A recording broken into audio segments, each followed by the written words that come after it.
বড় বাজেট ও সংকোচমুখী মুদ্রানীতি ও সরকারের আকাঙ্ক্ষা ও অর্থনৈতিক বাস্তবতার বিভিন্ন দিক নিয়ে আলোচনার জন্য আমাদের সঙ্গে স্টুডিওতে যুক্ত হয়েছেন Bangladesh institute of international strategic স্টাডিজের বিসির গবেষণা পরিচালক ডক্টর মাহফুজ কবির।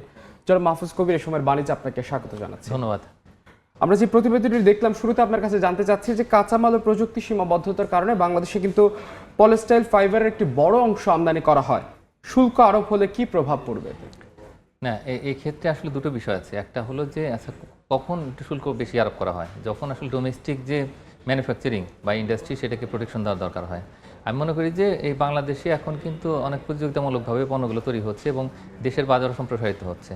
তো এই অবস্থায় আসলে যুক্তি একটাই যে আসলে আমরা ইম্পোর্ট সাবস্টিটিউশন এটা করতে চাই কিনা। হ্যাঁ, ওই জায়গাতে মাননীয় প্রধানমন্ত্রীর একটা বিশেষ নজর আছে এবং তিনি চাচ্ছেন যে দেশের ভিতরে সক্ষমতা তৈরি হোক, দেশের বাজারে যে পণ্যগুলো সেগুলো দেশেই যেন উৎপাদিত হয়।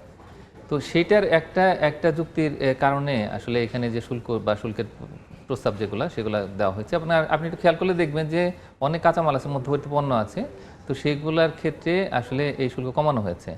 তো সুতরাং স্পেসিফিক্যালি যদি আপনি এই খাতের কথা বলেন, তাহলে এই খাতে আসলে দেশীয় সক্ষমতা তৈরিটাই আসলে মূল বিষয় এবং সেই কারণেই আসলে সেখানে জোর দেওয়া হচ্ছে এবং শুল্কের প্রস্তাবটা করা হয়েছে।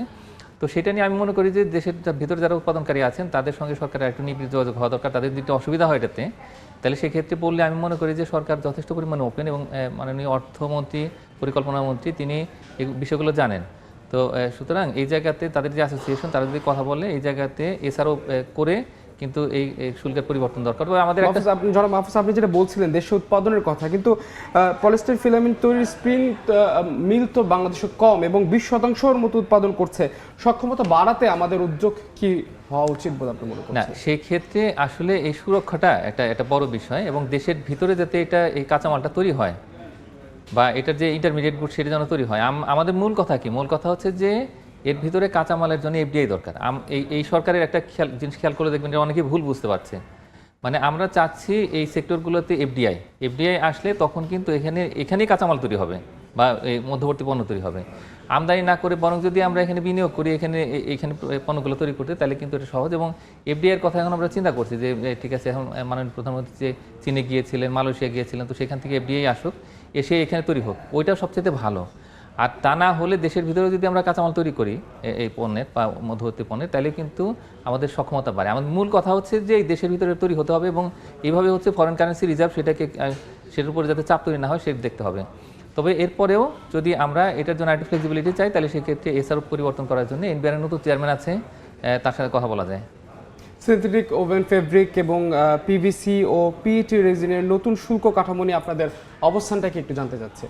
না, সেক্ষেত্রে আসলে মানে আমাদের মূল কথা হচ্ছে যে এখানে দুই রকমের বিষয় আছে। একটা হচ্ছে যে আমাদের যে ট্রেডিশনাল আরএমজি, হ্যাঁ, তো সেটা কটন বেসড, আর একটা হচ্ছে ম্যানমেড ফাইবার। তো ম্যানমেড ফাইবারে আগে যেটা ছিল, তো সেই ক্ষেত্রে আমরা দেখেছি যে মানে একটা প্যারিটি নিয়ে আসার চেষ্টা করা হয়েছিল মানে অন্তর্বর্তী সরকারের সময়ে।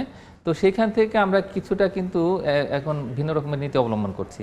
তো এখন মূল বিষয়টা হচ্ছে যে এখন যেহেতু 72% মতো হচ্ছে কটন বেসড আর হচ্ছে বাকি 28% এটা হচ্ছে আমাদের ম্যানমেড ফাইবার, এরকম হচ্ছে। এখন রেশিওটা হচ্ছে আপসাইড ডাউন করা দরকার। আমাদের যখন ভ্যালু অ্যাডেড যে গার্মেন্টস সেটা আমরা তৈরি করবো, তো গার্মেন্টসে তো এখন শুধুমাত্র পোশাক নয়, বরং আরও অন্যান্য অনেক সেক্টরগুলো সাবসেক্টরগুলো এখন আসছে এর মধ্যে। তো সেই জায়গাতে বৈচিত্র্যকরণের জন্য আমি মনে করি দেশীয় সক্ষমতা দরকার। এবং দেশীয় সক্ষমতা ততক্ষণ হবে না যতক্ষণ পর্যন্ত আমরা দেশের ভিতরেই এইটা উৎপাদন করতে না পারবো।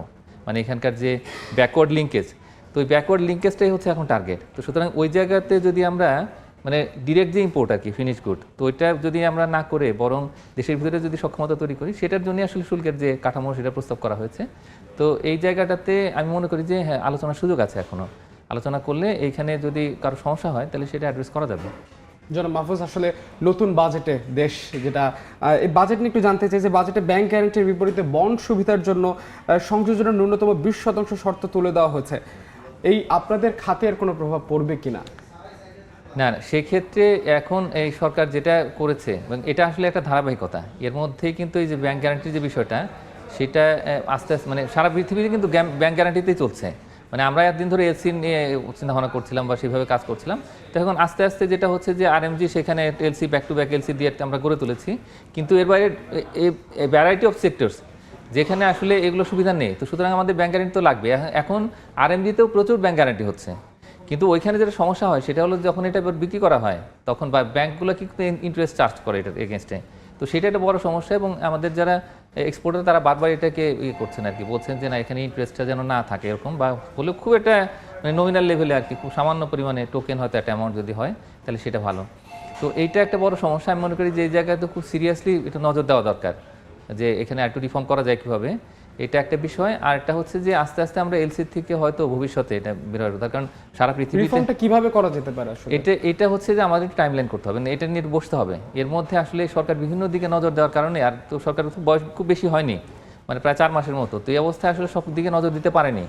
তো এখন যেহেতু এনবিআর এর নতুন চেয়ারম্যান, এবং এখন এই বাজেটের যেহেতু বাজেট পাস হয়ে গেল, তো এরপরে আমাদের একটু বসতে হবে। মানে বাজেট পাস হওয়া মানে এই না যে আসলে কোনো পরিবর্তন করা যাবে না যে কোনো সময়, তার কারণে এই পুরো বিষয়টা হচ্ছে মনিটারি পলিসির সঙ্গে ফিসকাল পলিসির একটা কোঅর্ডিনেশনের বিষয়। একদিকে এনবিআর পলিসি নেবে, অন্যদিকে হচ্ছে এটা এই ব্যাংকিং সিস্টেম, কেন্দ্রীয় ব্যাংক সেটাকে সাপোর্ট দেবে। তাহলে কি আপনি এখনো পরিবর্তনের একটা আশা অবশ্যই দেখছেন? সারা বছর ধরে হয়, যে কোনো সময় এসআরও জারি হয়, তো এটা নিয়ে কোনো সমস্যা নেই। আমি মনে করি যে এটা কি ধরনের পরিবর্তনের বিষয়টা আপনার আসলে? তো এই ক্ষেত্রে আমি মনে করি যে আমাদের যারা এই বিজিএমএ বিকিএমএ তাদের সঙ্গেই মূলত এটা করতে হবে। আর অন্যান্য যে সমস্ত অ্যাসোসিয়েশনগুলো আছে যে যারা আসলে এমনিতে একটু ক্ষুদ্র, তারা একটু কথা বলতে পারেন না, তো তাদের সঙ্গে একটু বসতে হবে। এখানে ফুড প্রসেসিং আছে, এখানে লেদার আছে, এখানে কিন্তু লাইট ইঞ্জিনিয়ারিং আছে, আমাদের এই সেক্টরগুলো তো ডেফিনেটলি ভালো কাজ করছে। তো ওই জায়গাতে তাদের অ্যাসোসিয়েশনগুলোর সাথে একটু বসতে হবে। ইভেন ফার্নিচার, তারাও কিন্তু এইগুলার যদি ভিকটিম বলি বা সে বেনিফিশিয়ারি বলি, তো তারা কিন্তু এখানে আছে। তো সুতরাং এই জায়গাতে আমরা কীভাবে ট্রান্সফরমেশনে যেতে পারি, তো এই এখনই হলো সময় যে এখন যেহেতু বাজেট সেশনটাতে অনেক চাপ গেছে, তো এখন একটু বসতে হবে, বসে নিয়ে আমরা আরেকটু কীভাবে স্ট্রিমলাইন করতে পারি, এখানে আরেকটু ইজি করতে পারি সেটা দেখতে হবে। এবং একই সঙ্গে এখানে যে ট্যাক্সের যে বিষয়গুলো আছে এবং একই সঙ্গে যে ইন্টারেস্ট রেট, ওই জায়গাগুলোতে একটু ইজিং দরকার। তো ওইটা করতে পারলে আমি মনে করি যে এক্সপোর্টাররা কিন্তু অনেকটাই তখন কিন্তু একটা স্বস্তির মধ্যে থাকবেন। জনাব মাহফুজ, আমার সবশেষ প্রশ্ন হচ্ছে, কর্পোরেট কর হার গার্মেন্টসের 12% হলেও প্রস্তাবিত বাজেটে বস্ত্র শিল্পের জন্য 27.5% বহাল রাখা হয়েছে। এখন পারস্পরিক শিল্পে এমন দ্বিমুখিতার চ্যালেঞ্জ কতটুকু পড়বেন বলে আপনি মনে করছেন? না এখন না, ঠিক আছে, আপনি এটা ঠিকই বলেছেন যে আমাদের যে ব্যাকওয়ার্ড লিঙ্কেজ হিসেবে কিন্তু বস্ত্র শিল্পটা এটা গড়ে উঠেছে দেশে, এবং এখানে বিপুল পরিমাণে বিনিয়োগ হয়েছে। তো একেবারে state of the art technology, একদম লেটেস্ট মডার্ন টেকনোলজি এখানে এসছে।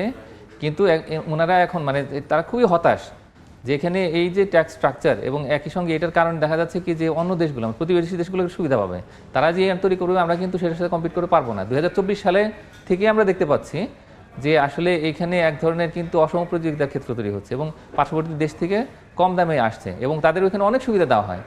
তাদের এখানে একেবারে সরাসরি যে এমপ্লয়ারদের যে সমস্ত স্যালারি, সেখান থেকে শুরু করে তাদের ব্যাংকের সমস্ত সুবিধা দেওয়া হচ্ছে, সাবসিডি দেওয়া হচ্ছে, মেড ইন ইন্ডিয়া বলে এরকম করা হচ্ছে। চায়নাতেও একই রকমের বিভিন্ন সুযোগ সুবিধা আছে, তো সেটার সঙ্গে তো বাংলাদেশ পেরে উঠছে না। তো এখানে কর্পোরেট ট্যাক্স সেটার ক্ষেত্রেও দেখা গেল খুবই উষ্মা, মানে আমাদের যে অ্যাসোসিয়েশন তারা বলছে বিটিএমএ। তো এখন এই যে আমাদের টেক্সটাইল ইন্ডাস্ট্রি, সেটা হলো আমাদের যে আরএনজির ব্যাকওয়ার্ড লিঙ্কেজ, এবং এটা করে কিন্তু আমরা ভ্যালু অ্যাড করছি। তো সুতরাং এই জায়গাতে আসলে এই যে একটা অসুবিধা হচ্ছে আমাদের যারা বিটিএমএ, বিশেষ করে আমাদের টেক্সটাইল মিলের, তো তাদের এই সমস্যাটা সমাধান করতে হবে, মানে একটা প্যারিটিতে নিয়ে আসতে হবে। মানে দুটো পাশাপাশি দেশ যে, তো এবং দুই রকমের নীতি, এটা যদি হয় তাহলে তো আমাদের এই টেক্সটাইল ইন্ডাস্ট্রি টিকে থাকতে পারবে না। তো সুতরাং এই জায়গাতে আমি মনে করি যে ইন্টারেস্ট রেট, তো সেখানে এমনিতে খুবই দুঃখজনক যে আমাদের যে মনিটারি পলিসিটা হলো সেখানে ইন্টারেস্ট রেটের কোনো মানে লেন্ডিং রেট এখানে কোনো চেঞ্জ নেই, মানে স্ট্যান্ডিং লেন্ডিং ফ্যাসিলিটি, তো সেখানে 11.5%, এবং একই সঙ্গে আমাদের পলিসি রেট 10%, এবং ডিপোজিট ফ্যাসিলিটি যেটা সেটা 7.5%। তো ওইভাবে রয়ে গেছে, এবং এতে করে আসলে ব্যবসা বাণিজ্য সব কিছুই কিন্তু একটু হতাশার মধ্যে পড়ে যাবে। এটা সংকোচনমূলক মুদ্রানীতি। তো সেই জায়গাতে আমার মনে হয় কি যেটা একটু চিন্তা করা দরকার ছিল, যে তার কারণ আমরা চিন্তা করছিলাম যে গভর্নর একজন ব্যবসায়ী, তিনি আসলে ব্যবসায়ীদের কষ্টটা বুঝবেন। তো এখন হাই ইন্টারেস্ট রেটে আসলে এই ব্যবসাটা পরিচালনা করা যেমন কঠিন হবে, তো ইন্টারেস্ট রেট একই রকমের আমাদের যারা এই টেক্সটাইল মিলের মালিক, তো তারা কিন্তু খুব একটা হতাশার মধ্যে আছেন, এবং তাদের আবার কর্পোরেট ট্যাক্স রেট, তো সেখানেও কিন্তু এক ধরনের ডিসপ্যারিটি আছে।